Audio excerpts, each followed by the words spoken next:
When something is important enough, you do it even if the odds are not in your favor. Most people think the odds decide their future. They think probability decides destiny. They look at numbers, statistics, success rates, and they let those numbers tell them who they're allowed to become. But Musk doesn't think that way. He doesn't care about odds. He cares about obsession. Because obsession builds what probability says is impossible. In 2001, Elon Musk had an idea so insane that even dreamers shook their heads. He wanted to send a rocket to Mars, not a simulation, not a blueprint. A real spacecraft, landing on real Martian soil. He went to NASA. He asked for a meeting. They didn't take him seriously. To them, he was just the PayPal guy.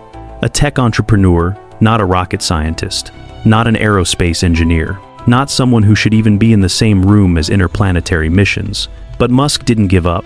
He traveled to Russia to buy decommissioned rockets. He sat in cold rooms with Russian engineers, trying to negotiate deals, trying to explain what he wanted to do. They laughed at him.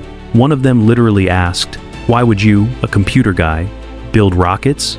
Most people would have walked away right there, humiliated, defeated, accepting reality. But Musk didn't, because the odds didn't matter. The dream did. And so he made a decision almost no one on Earth would make. If no one will sell me the rocket, I'll build it myself.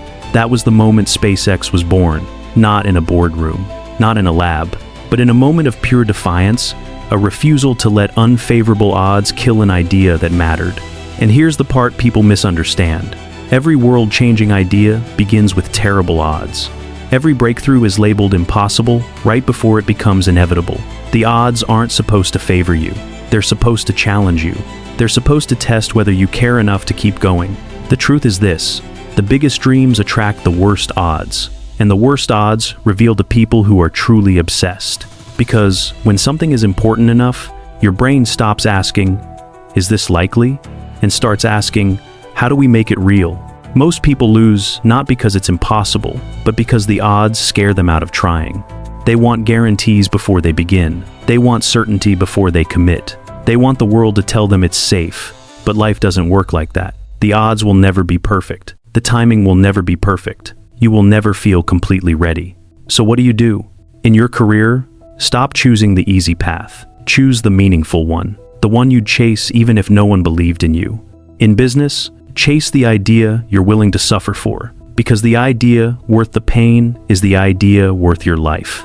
And in your personal life, remember this: if something truly matters to you, you'll find a way. If it doesn't, you'll find an excuse. Here's the truth you've avoided saying out loud. You're not waiting for the right odds.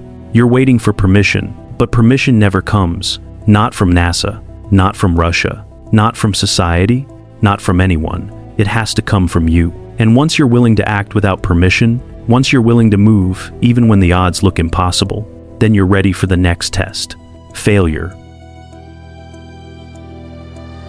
Failure is an option here. If things are not failing, you are not innovating enough. People talk about failure as if it's the end, as if it's the final chapter, as if failing means you weren't good enough, weren't smart enough, weren't built for the dream you were chasing. But Musk doesn't see failure that way. Failure doesn't stop him. Failure feeds him, because to him, failure isn't a verdict. It's feedback. It's information. It's a compass pointing toward what must come next. And to understand Musk, you have to understand the years that nearly destroyed him. The years when failure wasn't an idea, it was his entire reality. Between 2006 and 2008, SpaceX attempted to launch the Falcon 1 rocket. Attempt 1, failure. Attempt 2, failure. Attempt 3, catastrophic failure. 3 tries, 3 disasters. 3 public humiliations broadcasted to the entire aerospace world. Every explosion wasn't just a rocket dying. It was years of work disappearing in seconds. Millions of dollars of investment turning into ash. And the credibility of a startup rocket company collapsing under the weight of reality. By the 3rd failure, the company was almost dead. The engineers were exhausted. The media mocked them. Competitors said, "We told you so." And insiders whispered that Musk was finished. And while SpaceX was burning money, Tesla wasn't doing any better. Production delays, battery problems, cash evaporating, investors panicking. The company was weeks away from bankruptcy. At one point, Musk had to borrow money just to pay his rent. A billionaire, borrowing to survive. That's how broken everything was. This wasn't failure in a motivational poster sense. This wasn't cute, Instagram-friendly failure. This was life-ending, reputation-ending, career-ending failure. And then something happened. A sentence Musk told his team: if we fail the fourth time, SpaceX dies. There was no safety net, no backup plan, no we'll try again next year. It was win or extinction. And that's exactly what happened. Falcon 1, on its fourth launch attempt, lifted off, climbed, stabilized, and reached orbit. For the first time in history, a privately built, privately funded rocket made it to space. That success, one moment of triumph after years of despair, changed everything. NASA signed a contract. SpaceX could breathe again. The company that had been written off 1,000 times became the heartbeat of the future. But here's the part people still don't understand. The success didn't come in spite of failure. It came because of failure. Each explosion taught them something new. Each disaster revealed a flaw in the system. Each humiliation sharpened their resolve. Failure wasn't a wall. It was a staircase. And that brings us to the deeper meaning. Failure is not the end of the journey. It is the mechanism that shapes innovation. People think success is a clean, upward line. But in reality, success is built from a pile of broken attempts. Innovation is built from a loop of try, break, learn, redesign, repeat. Most people want innovation without the breaking. They want progress without the pain. They want discovery without discomfort. But it doesn't work that way. Nothing new ever emerges without something old falling apart. And here's the hard truth. Your fear of failure is more dangerous than failure itself. Failure will bruise you, but fear will paralyze you. Failure will teach you, but fear will blind you. Failure will push you forward, but fear will lock you in place. Most people never innovate, never change, never grow, not because they are incapable, but because they are terrified of what breaking things might look like. So what does this mean for your life? In your career, try, fail, adjust. This is the only real learning. Reading doesn't teach you courage. Action does. Mistakes do. In business, your innovation KPI is simple. How fast can you test and break things? Companies that experiment faster win faster. Companies that avoid failure die slowly. In life, the thing you label failure is rarely the problem. The delay, the hesitation, the overthinking, that's what destroys people. Failure isn't the villain. Stagnation is. And here's the truth people avoid the most. You don't grow from success. You grow from the scars. Success feels good. It feels validating. It feels comforting. But it doesn't change you. Scars do. They reshape you. They harden you. They clarify you. They turn you into someone capable of standing inside the fire and refusing to walk out. SpaceX didn't survive because it avoided failure. It survived because it mastered it. Because it learned how to treat failure not as a coffin, but as a tool. And no one has the strength to endure that level of failure. No one can keep going through humiliation, collapse, loss, unless they have the next ingredient: persistence. Persistence is very important. You should not give up unless you are forced to give up. Most people stop when they hear no. But Musk doesn't stop at no. He stops at impossible. And even then, he argues, persistence isn't just part of his personality. It's the engine behind everything he's ever built. And to understand how far persistence can take someone, you have to look at what he endured with Tesla. When Musk began developing the Tesla Model S, he faced a wall so thick most founders would have turned around instantly. He needed suppliers, hundreds of them, battery manufacturers, interior designers, custom engineering shops. Every piece of the puzzle required cooperation. But when Musk approached suppliers, almost all of them said the same thing. No. No thanks. Electric cars aren't viable. You won't sell enough units. There's no future in this. Some suppliers didn't even bother to hide their laughter. To them, Tesla was a fantasy, a distraction, a rich tech guy's side project. But persistence isn't about waiting for people to believe in you. Persistence is about believing in something long enough for reality to bend. So Musk did something unthinkable for a CEO. He personally emailed individual engineers inside these companies, not their managers, not their executives, not their sales teams. He emailed the people actually doing the work, the people who understood the technology, the people who might care. Sometimes he wrote 100 emails a day. Sometimes he worked through the night, writing, rewriting, explaining, persuading, one engineer at a time. He wasn't just asking for help, he was breaking down a wall brick by brick. And then came 2018, the year Musk called production hell. Tesla was trying to scale the Model 3, and everything that could break, did break. Machines jammed, batteries stalled, supply chains collapsed, deadlines slipped, the stock plummeted, short sellers celebrated. Analysts predicted Tesla would die within months. And where was Musk?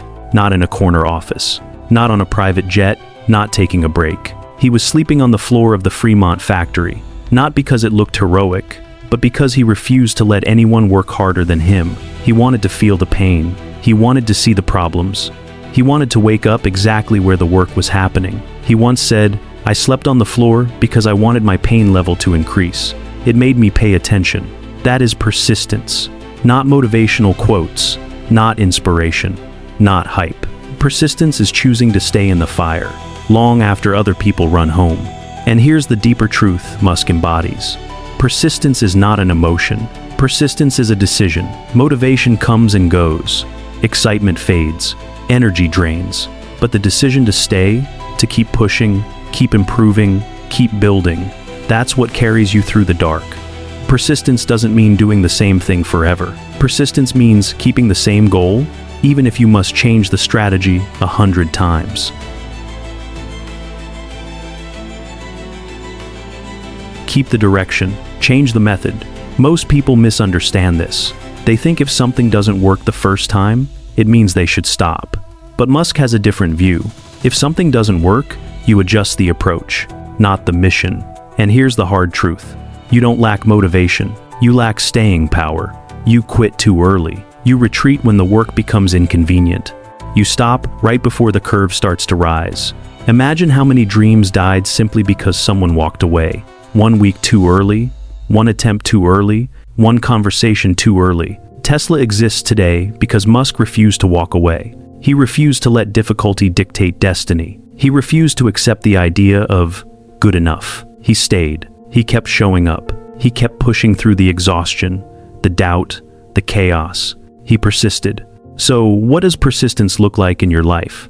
In your career, choose a path long enough for you to become indispensable. Mastery requires years, not weeks. Choose a craft and stay long enough for it to shape you. In business, winning often comes down to outlasting your competition. Most companies don't die because they lose. They die because they quit. Survival is a strategy. In life, success equals persistence times direction. Talent matters. Skill matters. Opportunity matters. But nothing matters more than staying in the game long enough for momentum to catch you. And here's the truth Musk forces us to face. You quit too early to see the magic. The magic doesn't happen at the beginning. It doesn't happen when everything is exciting. It doesn't happen when you're full of energy. The magic happens after the 100th attempt, after the breakdown, after the point where every normal person would stop. Persistence is the bridge between where you are and the life you want. And no one, absolutely no one, keeps going through that level of pain unless they have something deeper than motivation. They have conviction. If you need inspiration, don't do it. Most people are waiting for motivation, waiting for inspiration, waiting for the perfect moment where everything feels right, where the energy is high, the plan is clear, the path is smooth, and the universe sends them a sign. But that moment never comes. Not for you, not for me, not even for Elon Musk. You're waiting to feel ready. Musk never waits.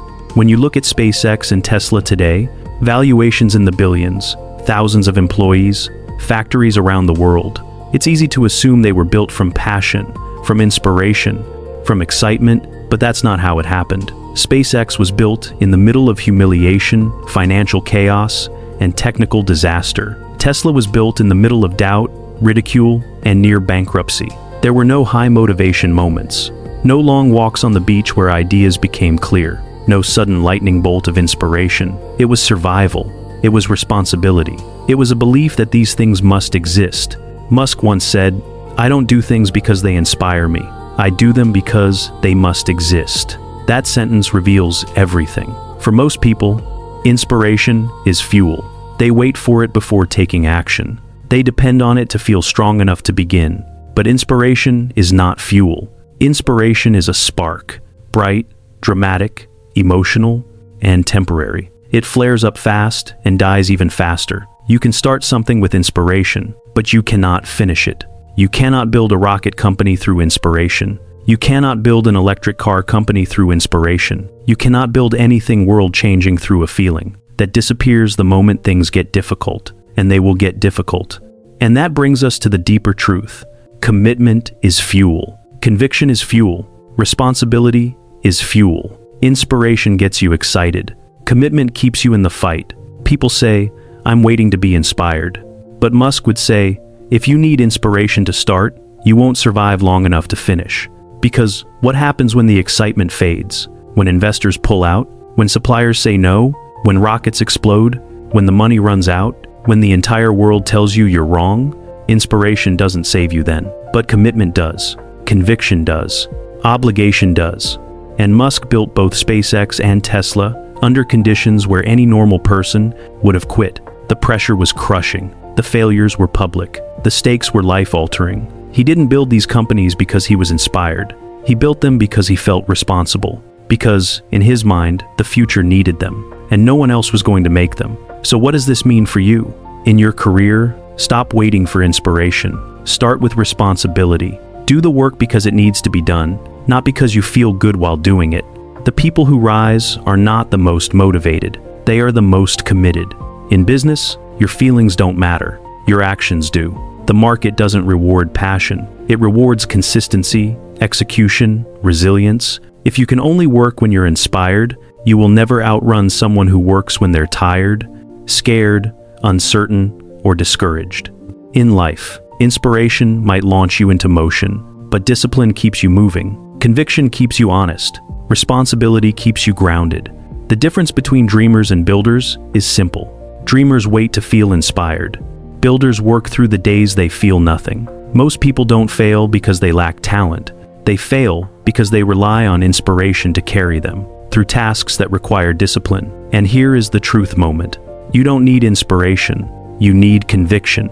Conviction is what pushes you through the nights where nothing works. Conviction is what keeps you building when no one believes in you. Conviction is what separates the person who starts from the person who finishes. And this is what Musk teaches us. Stop asking for motivation. Stop waiting to feel ready. Stop relying on emotional spikes to create long-term outcomes. Greatness is not built on inspiration. It's built on commitment, suffering, repetition, and resolve. You don't have to feel good to do good. You don't need excitement to make progress. You don't need inspiration to change your life.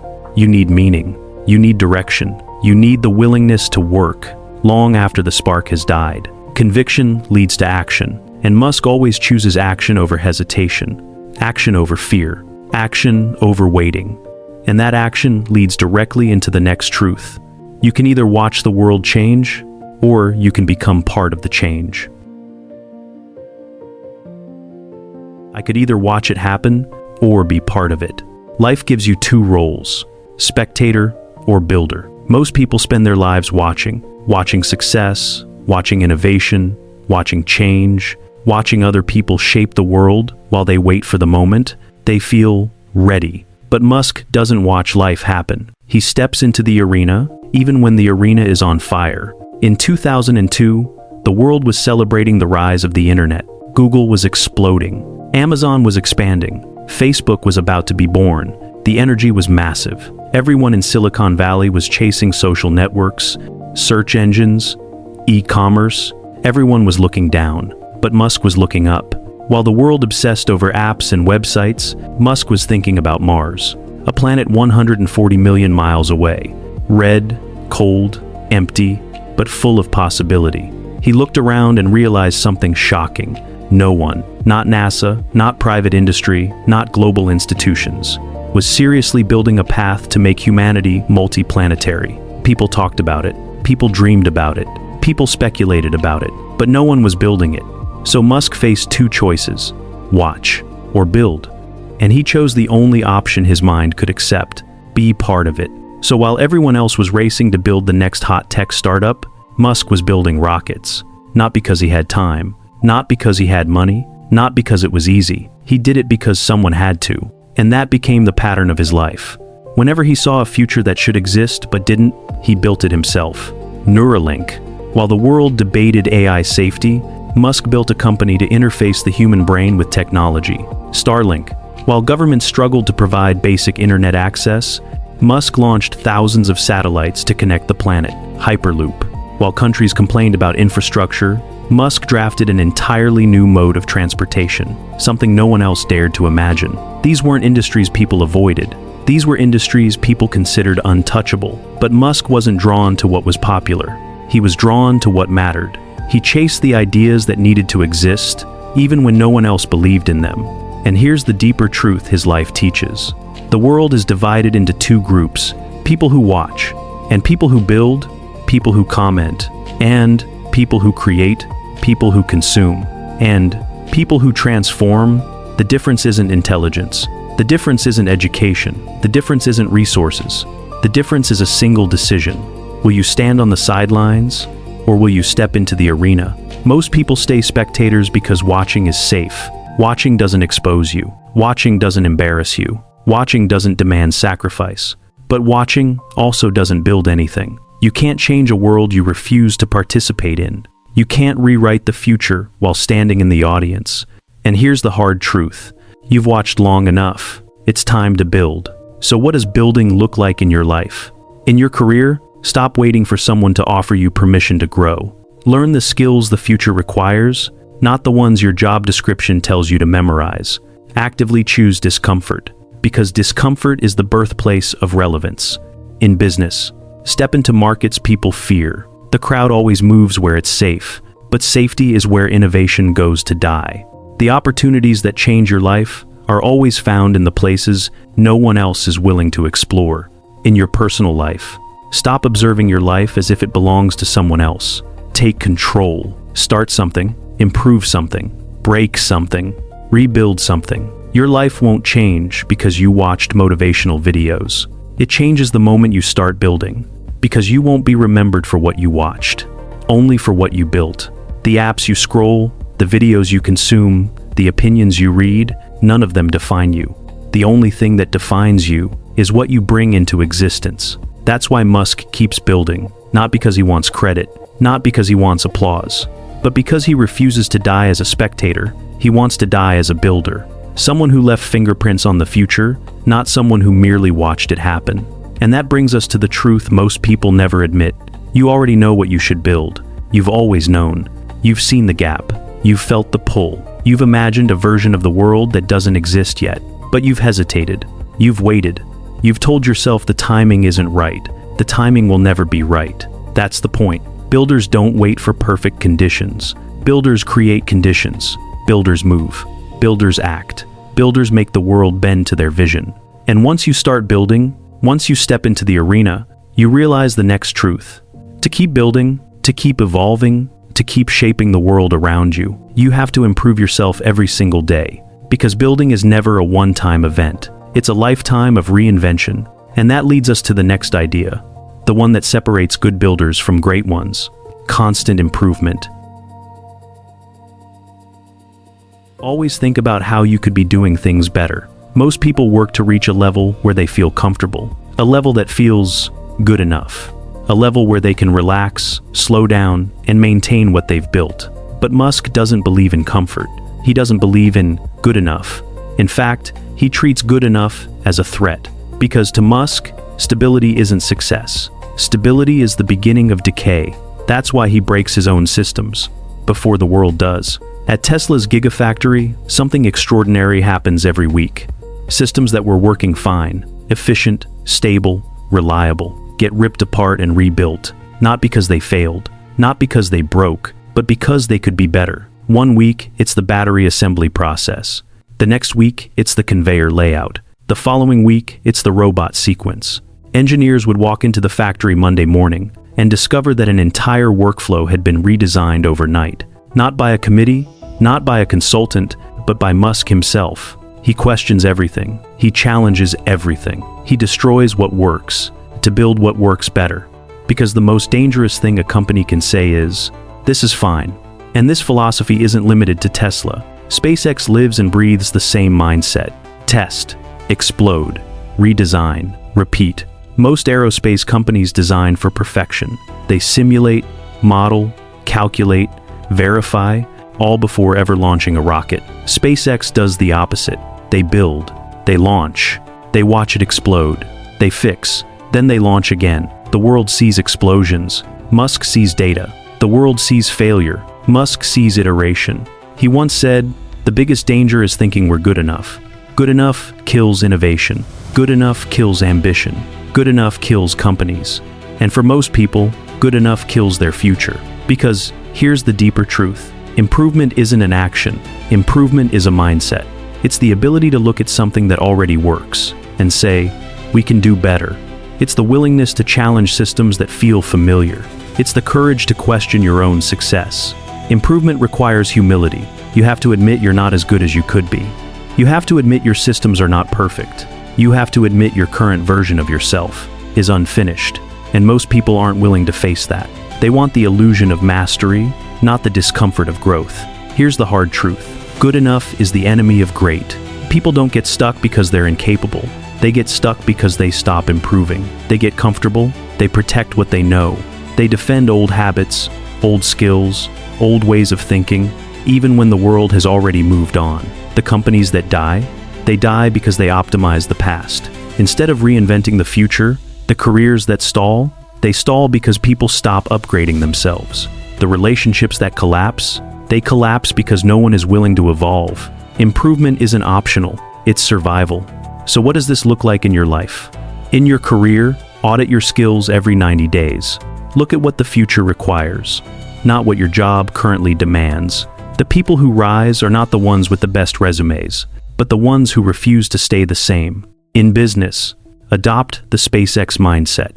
Test faster, fix quicker, stop worshiping stability. Innovation comes from controlled chaos, not from maintaining comfort. Every process should either improve or be replaced. In your personal life, audit yourself like a company. Your habits, your priorities, your routines, your beliefs. Strip away the outdated parts. Upgrade what still has potential. Replace what limits you. Self-improvement isn't a hobby, it's maintenance. It's how you prevent yourself from becoming obsolete. And here's the truth you must face. If you're not improving, you're decaying. There is no neutral state. You're either growing forward or sliding backward. Life moves too fast for stagnation. The world evolves too quickly for complacency. Musk improves because he knows the world will improve without him. And the only way to stay relevant is to stay ahead of the curve. He refuses to let comfort dictate his trajectory. He refuses to let past success define his future decisions. He refuses to let good enough be the ceiling. And that leads us to the final truth. Improvement alone isn't enough. Breaking systems isn't enough. Growing isn't enough. Because the moment you improve, the world will shift again. The technology will shift again. The markets will shift again. Your life will shift again. And then you must face the hardest challenge of all: change.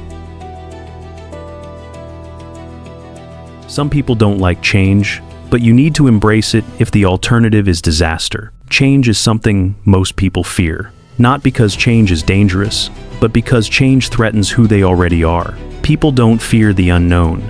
They fear losing the identity they've spent years protecting. But Musk learned early that the real threat isn't change. The real threat is refusing to change, because the world doesn't slow down for anyone. Not for your comfort, not for your uncertainty, not for your excuses. And if you don't evolve with it, you get left behind. Musk has never waited for an industry to shift. He pushes the shift himself. When he pushed Tesla into electric vehicles, the entire auto industry laughed. Legacy automakers dismissed EVs as toys, too expensive, too niche, too unrealistic. Executives on TV mocked Tesla as a fad. Analysts predicted the company would collapse. Journalists wrote headlines calling Musk delusional. The industry didn't just doubt him, it attacked him. But Musk didn't back off, because change isn't something he avoids, it's something he engineers. He looked at the world, looked at the data, and said the quiet truth out loud. If we don't move to sustainable energy, the alternative is disaster. He didn't just build a car, he built a direction. He built a future no one else was brave enough to commit to. And then came a bigger transformation, one even more dramatic than electric cars. Falcon 9 was working. reusable boosters were landing. SpaceX had become the world's most successful private space company. Most CEOs would protect that success. Most would maintain the Falcon program for decades. Most would extract profits and avoid risks. But Musk isn't most CEOs. Instead of preserving the old system, he tore it down himself. SpaceX pivoted from Falcon to Starship, a vehicle so large, so ambitious, so technically extreme, that it made the Falcon look like a prototype.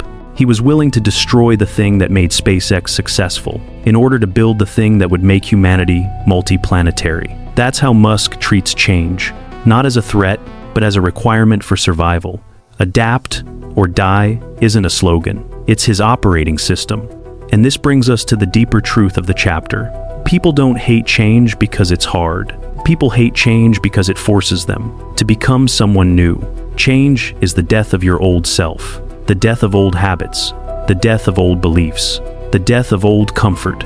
And most people would rather cling to a familiar misery than step into an unfamiliar future. But if you refuse to change, you don't stay the same. You fall behind. Hard truth. Comfort guarantees disaster. You can cling to your comfort zone as tightly as you want, but the world will move without you. Industries shift. Technologies shift. Opportunities shift. And if you don't shift with them, you wake up one day realizing you've been left in the past. Stability isn't security. Stability is slow decay. So what does embracing change look like in your actual life? In your career? If you're not learning AI, automation, new tools, new systems, you're not standing still. You're falling behind the people who are. Skill sets expire. Relevance expires. And the only insurance policy for the future is reinvention. In business, don't wait for the market to force you into change. By the time the market forces you, it's already too late. Change your systems before the world demands it. Change your product before customers outgrow it. Change your strategy before competitors catch up. The companies that survive are the companies that disrupt themselves on purpose. In life, we talk about changing jobs, changing habits, changing environments, but the truth is, real change doesn't start outside. Real change starts inside. Your beliefs must evolve. Your identity must evolve. Your expectations, your mindset, your self-image, they all need renewal. You cannot create a new life with the psychology of your old life. And here's the truth moment of this chapter. You're not afraid of change. You're afraid of becoming who you need to be. Becoming that person requires courage. It requires uncertainty. It requires letting go of the version of you that feels safe, but no longer serves you. Musk embraces change because he understands a principle most people never learn. Change is not the enemy. Change is the doorway. Every new chapter of your life starts with a version of yourself you haven't met yet. And at the end of all of this, at the end of innovation, struggle, reinvention, adaptation, there is one quiet truth. And when you embrace change, you unlock the next version of yourself. The version that can build more. The version that can endure more. The version that can create more. The version that can finally step into the future you were meant to live.